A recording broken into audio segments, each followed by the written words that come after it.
Hello student, आज हम आखिरी चट्टान का सेकंड पार्ट पढ़ने जा रहे हैं, जिसमें लेखक कह रहा है कि यात्रियों की, जैसे ही मैं आगे बढ़ा तो यात्रियों की कुछ टोलियां मुझे उसी दिशा में, सूर्यास्त की दिशा में जाती हुई दिखाई दी। और मैं उससे भी यह था कि मेरे आगे कुछ मिशनरी युवतियाँ थीं जो मोक्ष की समस्या पर विचार कर रही थी। तो मैं भी उनके पीछे पीछे हो लिया और मैंने समझा कि मोक्ष के बारे में ये क्या चर्चा कर रही हैं। इसके साथ ही उन्होंने जो सफ़ेद वस्त्र पहन रखे थे वो उनके शरीरों पर बहुत ज़्यादा फब रहे थे, अच्छे लग रहे थे।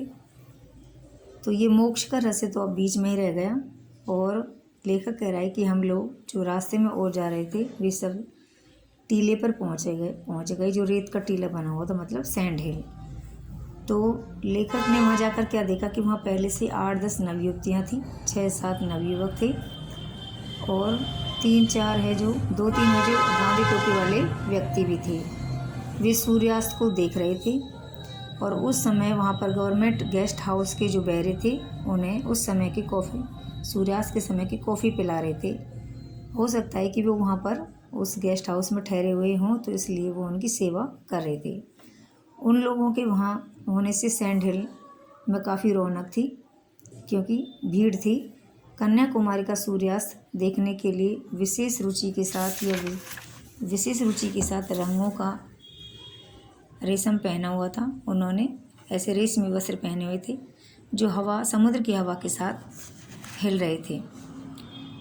अब वहाँ पर मिशनरी युवतियाँ वहाँ आकर थकी सी बैठ गई एक तरफ, क्योंकि पैदल चल कर आई थी, और दूर दूर बैठ गई। ऐसा लगा जैसे कि कैनवास पर कोई चित्रकार है जो रंग बिखेर देता है, इस तरह से कुछ दूरी पर बैठ गई। और वहाँ से उस पहाड़ी से जो रेत का टीला था उससे सामने का पूरा विस्तार या फैलाव है जो दिखाई दे रहा था। अब लेखक ने देखा कि अरब सागर की तरफ एक और ऊंचा टीला था, उससे भी ऊंचा, जिस पर वो जाकर बैठे थे। तो उधर के विस्तार के ओट में लिए हुए था, मतलब उस टीले को अपनी ओट में लिए हुए था। तो लेखक उस पूरे विस्तार की पृष्ठभूमि को देख सके, इसके लिए वह कुछ दूरी पर जाकर के उस टीले पर की ओर चल दिया, अकेला ही। पर रेत पर अकेले कदमों को घसीटता हुआ आगे चलने लगा, जैसे पहले वहाँ पर कोई गया ही नहीं। तो अब जल्दी जल्दी चलते हुए वह एक टीले से दूसरे टीले को पार करता हुआ पहुँचा। उसके पैर जवाब दे चुके थे, थक गए थे, लेकिन मन थकने के लिए किसी भी स्थिति में तैयार नहीं था। मतलब वह सारा जिज्ञासु था, तो वह अपनी जिज्ञासा को शांत करना चाहता था। हर अगले टीले पर पहुंचने पर उसको लगता था अभी एक टीला और बचा है, वह वहां पहुंच जाऊं तो सूर्यास्त को अच्छी तरह देख सकूंगा। तो इस तरह से वह आगे चलने लगा। वह टीले से समुद्र में उतरने का रास्ता हो, ऐसा उसको लगा। अब सूर्य जब पानी से थोड़ा ही ऊपर था उस समय, तो वह सबसे ऊंची चोटी पर जाकर बैठ गया। अब उस इतना लंबा सा दूरी उसने पार कर ली कि वह वहाँ अकेला ही था। अब उसने देखा कि पीछे दाएं तरफ नारियल के पेड़ों के झुरमुट थे। झुरमुट का मतलब है बहुत पास पास दिखाई दे रहे थे नारियल के पेड़। और समुद्र से जो हवा उठ रही थी, जो हवा आ रही थी, उससे उसकी टहनियाँ ऊपर की ओर उठ रही थी। और इस तरह से यह दृश्य बहुत ही अलग था। वहाँ पर उसको सूखी पहाड़ियों की एक श्रृंखला भी दिखाई दी जो बहुत दूर तक चली गई थी, और रेत के कारण बहुत रूखी, बियड़ और वीरान भी लग रही थी। सूर्य पानी की सतह के पास है जो पहुँच गया, और जैसे जैसे वह नीचे उतरने लगा वैसे वैसे सुनहरी किरणों ने पीली रेत को एक नया रंग दे दिया। कहने का मतलब है जो रेत है अब अपना जो पीली रेत को एक नया रूप दे दिया, और उस रंग में रेत इस तरह चमक रही थी जैसे अभी अभी उसका निर्माण हुआ हो और वहाँ उसे उड़ेला गया हो, सुनहरी। उस रेत पर दूर तक बने पैरों के निशान को वह देख रहा था, और कि जैसे उसको लगा कि यहाँ पहली बार मैं ही आया हूँ, कोई और नहीं है।